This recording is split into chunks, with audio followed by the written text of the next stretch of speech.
Dan juga kita nggak perlu kejebak oleh sering-sering makan. Gini, ada beberapa juga yang ketika setelah makan, baru saja selesai makan itu sudah lemas banget, itu makan lagi. Setelah itu masih lemes, makan lagi, lemes, makan lagi. Kita nggak perlu kejebak seperti itu, nggak perlu terjebak kondisi yang seperti itu. Gini, karena kita mempunyai tugas juga, yaitu adalah mengistirahatkan lambung kita. Makanan yang Assalamualaikum warahmatullahi wabarakatuh. Ketemu lagi dan saya. Pada kesempatan kali ini saya akan membahas tentang lemas. Ada beberapa dari teman kita mengalami lemas tidak berdaya, lemas banget, lunglai. Pada akhirnya dia ketakutan.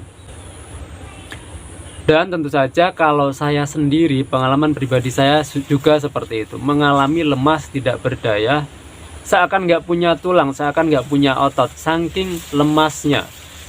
Bahkan dulu saya pada saat mengalami lemas, makan saja saya sampai disuapin, saking lemesnya.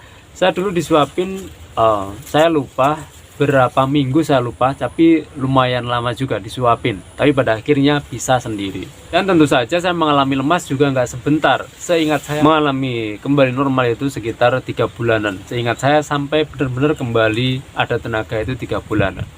Lemas tidak berdaya, lemes sama sekali tidak punya tenaga, lunglai. Pada akhirnya kita ketakutan. Gini, teman-teman, pada saat lemas tidak berdaya, teman-teman jangan takut. Beneran, teman-teman jangan takut. Itu tidak lebih dari sebuah sensasi fase saja. Kita mengalami fase lemas. Para pejuang asam lambung GERD dan juga anxiety, pada umumnya dia mengalami fase yang namanya fase lemas. Walaupun tidak 100% orang yang berkeluhan lambungnya mengalami fase lemas, enggak, cuman pada umumnya mengalami. Dan pada umumnya juga pada kembali normal.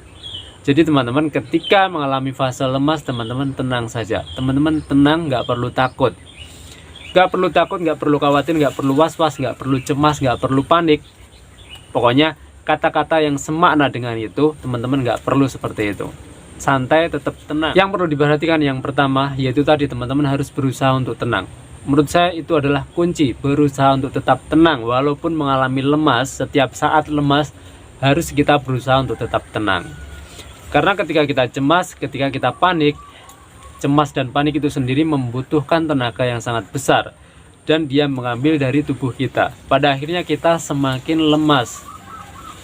Karena di awal saja kita sudah lemas, terus ditambah kita cemas, ya maka kita akan semakin dikuras tenaga kita. Pada akhirnya kita semakin lemas. Jadi yang perlu diperhatikan yang pertama adalah kita harus berusaha untuk menenangkan diri kita. Dan memang kita seharusnya memang harus tenang, karena memang nggak ada sesuatu yang perlu kita takutkan ketika kita mengalami fase lemas ini. Jadi kita yang pertama harus berusaha untuk tenang. Yang berikutnya yang perlu diperhatikan adalah pola makan kita. Kita makan berdasarkan jam, bukan berdasarkan lapar. Kalau berdasarkan lapar itu akan ribet karena lambung kita masih bermasalah, masih kacau. Kita nggak bisa berpatokan dengan itu. Kita berpatokannya dengan jam. Dan juga kita nggak perlu kejebak oleh sering-sering makan. Gini, ada beberapa juga yang ketika setelah makan, baru saja selesai makan itu sudah lemas banget, itu makan lagi. Setelah itu masih lemes, makan lagi, lemes, makan lagi. Kita nggak perlu kejebak seperti itu, nggak perlu terjebak kondisi yang seperti itu. Gini, karena kita mempunyai tugas juga, yaitu adalah mengistirahatkan lambung kita. Makanan yang kita makan baru saja belum digarap oleh lambung, masa kita harus tambahin, akan merepotkan, akan memberatkan lambung kita. Jadi ketika setelah kita makan, terus kita tetap lemes banget, nggak ada masalah, kita sabarin saja. Itu hanya fase, kita sabarin. Dan yang justru diperhatikan itu bukan setelah makan lemes makan, setelah lemes makan lagi, bukan itu. Yang perlu kita perhatikan adalah isi piring kita. Isi piring kita harus benar-benar kita perhatikan. Kalau bisa isi piring kita jangan bubur, jangan juga nasi sama sedikit lauk. Lauknya sedikit itu jangan. Kalau menurut saya adalah nasi secukupnya saja, yang banyak proteinnya dan juga sayurnya. Dan juga yang mungkin bisa kita ubah adalah pola jam makan kita. Mungkin kita makan sehari 4 kali sehari, kita bisa mengubahnya 5 kali sehari, itu nggak masalah. Karena kita kalau nggak kuat masih lemes banget, kita bisa merubahnya, nggak masalah. Tapi kalau setelah makan lemes, makan lagi, lemes, makan lagi, itu jangan. Itu akan memberatkan lambung kita. Atau juga kalau kita terpaksa banget, kita masih lemes, setelah makan lemes kita tahan, kita bisa makan di sela-sela jam makan kita, di tengah-tengah jam makan berat kita. Misal kita makan per 4 jam sekali, maka kita bisa ngemil di 2 jam.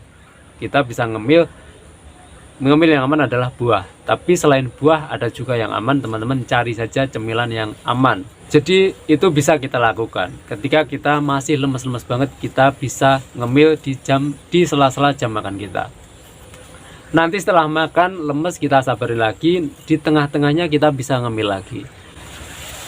Tidak perlu setelah lemes makan, setelah lemes makan itu akan berat lambung kita. Dan yang diperhatikan juga adalah pola hidup tentunya. Pola tidurnya itu harus kita perhatikan. Karena yang saya ketahui, pemulihan yang besar terjadi pada saat kita tidur. Pemulihan kita yang besar itu terjadi pada saat tidur. Jadi kita sangat harus mencukupi kebutuhan tidur kita, yaitu 7 jam sampai 8 jam. Itu harus sangat diperhatikan juga. Tentu saja pola hidup tentang olahraga itu kita harus perhatikan. Kita harus bantu olahraga juga. Walaupun kita lemes banget, kita masih bisa olahraga ringan semampunya. Entah 10 langkah, 20 langkah, kalau sudah capek istirahat nggak masalah. Yang penting kita usaha olahraga ringan semampunya. Dan tentunya yang berikutnya adalah tentang pola pikir. Nggak boleh sedikit-sedikit berpikir negatif. Jangan sering-sering berpikiran negatif. Gini, bukan berarti kita 24 jam non-stop berpikir positif, enggak juga, enggak bisa juga. Tapi pikiran negatif itu enggak masalah, tapi sedikit saja, dan yang banyak adalah pikiran positif kita. Kenapa pikiran positif harus? Karena kalau sering-sering berpikiran negatif, ujung-ujungnya kita cemas sendiri, kita akan panik. Dan itu tadi akan menyerap tenaga kita yang besar. Jadi itu akan membutuhkan tenaga dan dia mengambil dari diri kita. Itu akan menghambat pemulihan kita untuk kembali normal. Jadi pikiran positif itu harus. Bukan berarti 24 jam harus positif, enggak juga. Pikiran negatif enggak apa-apa, tapi sedikit saja. Dan tambahannya adalah mengonsumsi buah kurma itu sangat bisa membantu untuk memulihkan kita yang lemas. Karena pengalaman pribadi saya juga seperti itu. Saya bantu dengan mengonsumsi yang namanya buah kurma. Tapi itu nggak wajib juga, nggak mengonsumsi juga nggak masalah. Tapi yang perlu diperhatikan adalah isi piring kita harus benar-benar kita perhatikan. Bukan tentang setelah makan lemes makan lagi, setelah lemes makan lagi, enggak, bukan tentang itu. Sekali lagi teman-teman yang mengalami lemas luar biasa, nggak punya tenaga sama sekali, teman-teman jangan takut, beneran jangan takut, teman-teman tetap tenang. Itu tidak lebih dari fase saja. Pada saatnya kita akan kembali normal. Kita hanya perlu memperhatikan cara yang saya ceritakan ini tadi. Tentu saja ada cara-cara lain yang banyak teman-teman bisa memperhatikan juga. Yang penting pokoknya teman-teman tetap tenang. Teman-teman kita semua, hampir semuanya juga mengalami lemas, pada akhirnya kembali normal. Jadi teman-teman tetap harus tenang, santai, tenang. Saya kira itu. Selalu ingat satu hal, selalu bersyukur pada kondisi bagaimanapun kita saat ini. Assalamualaikum warahmatullahi wabarakatuh.